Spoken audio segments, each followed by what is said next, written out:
Hey everyone, I wanted to go ahead and go over pretty much what you should be expecting as your day one experience content wise for Monster Hunter Rise on the PC. Because believe it or not just the visual differences are going to be something that you'll quickly take notice as you start to play the game on PC when it launches in December.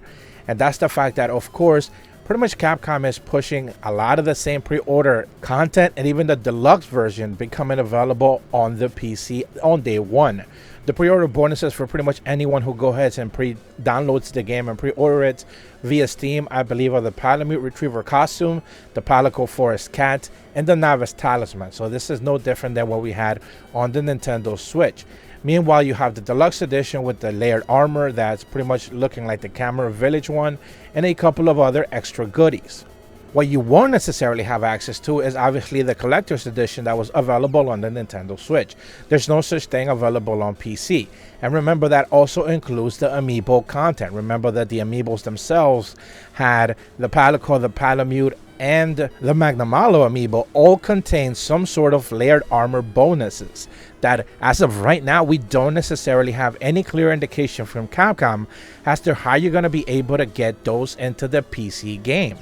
So essentially, this is something that they're most likely going to make just simply available in the shop itself, perhaps through just simply Steam, or you could just go ahead and pay maybe $3 to $5 for each one of those layered armor sets, but you don't necessarily get the scannable amiibo or anything like that. The little figurine that's a bonus, which usually is the way that I see amiibos, as just like a little figurine with extra added incentives, not necessarily the other way around like a lot of other people see it.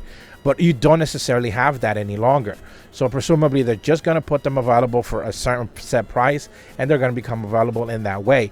Hopefully they actually choose to just simply make them available for free as an add-on content, essentially a little bundle for free for people who decided to maybe purchase the game. That would be great.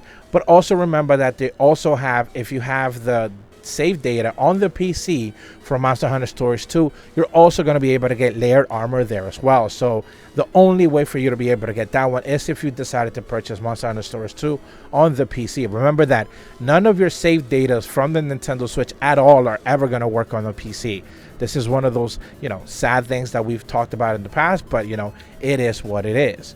Well, the real interesting thing becomes is when it comes to actual meaningful content, not just pre-order or add-on additions.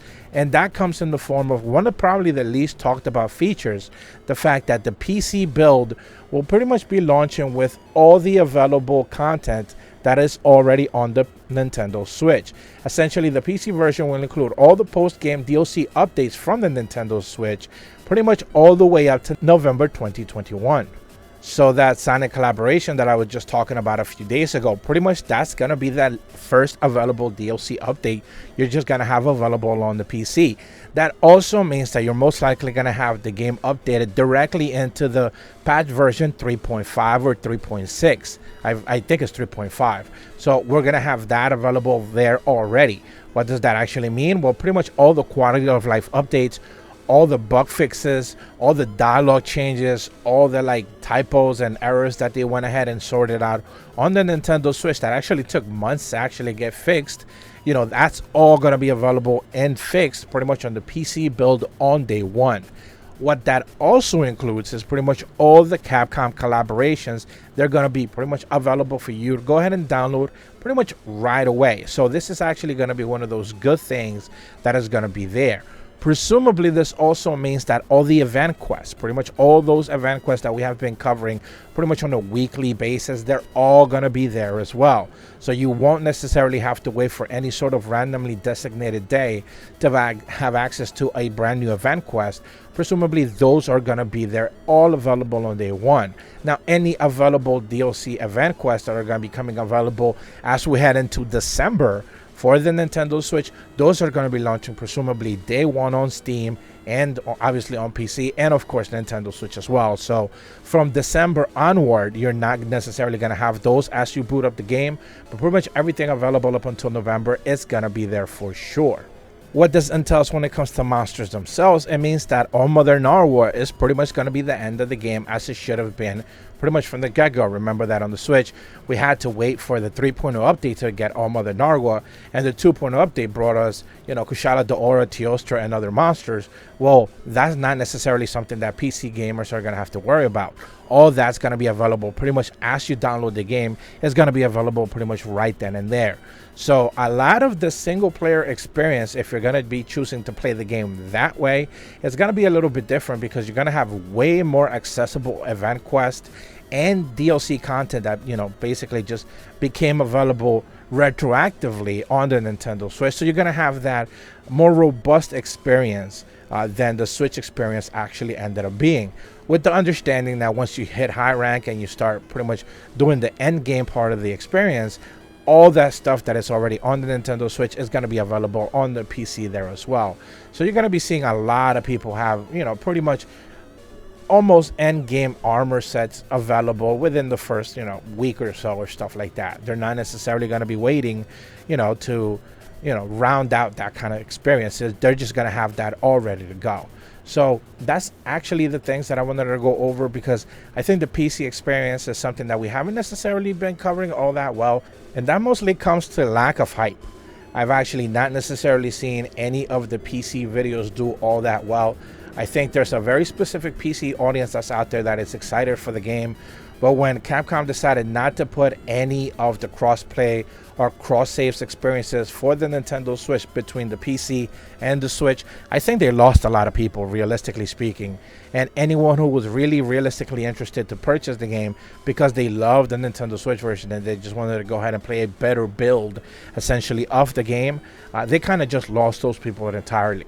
Now, me, as someone who's covering the game, I'm going to pretty much have to be obligated to check it out, cover it as best as possible. Obviously, this is something that I even touched upon when there were like the bug issues or whatever on the demo, that Capcom went ahead and said, these are going to be available and fixed once the game launches on the PC. This is hoping that, the PC build itself doesn't necessarily launches in a bug state. I think the demo for the most part was pretty good, but hopefully going forward, it's going to be one of those experiences where the PC audience is going to be so separated from the Nintendo Switch one, and the only real, I guess, crossover is going to be, social media, where people are just sharing their experiences.